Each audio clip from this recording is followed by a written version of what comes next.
Good day guys, third and last day na namin dito sa Siquijor. Unang destination namin dito sa Kabughay Falls. Food Sanctuary talaga dapat ang unang destination namin. Kaso nga lang malakas ang alon doon kaya di kami tumuloy. Anyway, dito sa Kabughay Falls may entrance fee na 50. Pwede kayong kumuha ng tour guide pababa para i-guide kayo sa mga activity spot nila. Anyway, highway. Mga activities nila dito nag-range from 20 to 50 pesos. Pwede kayong sumakay sa balsa, tumalon sa falls, or mag-ferry. He was a fairy. Eh,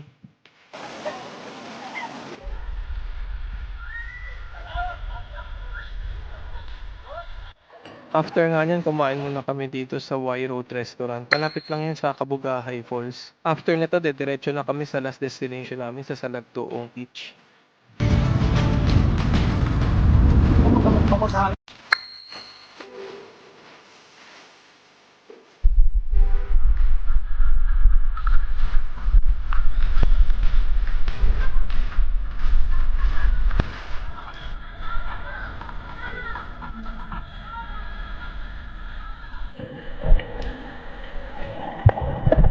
Malayo nga pala itong Salagtoong Beach, kaya after nito, diretso na kami sa San Juan. At doon na naghanap kami ng kakainan.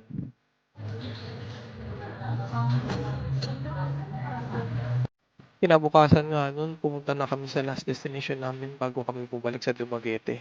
Ang kilalang cafe dito sa Siquijor, Ambo Cafe.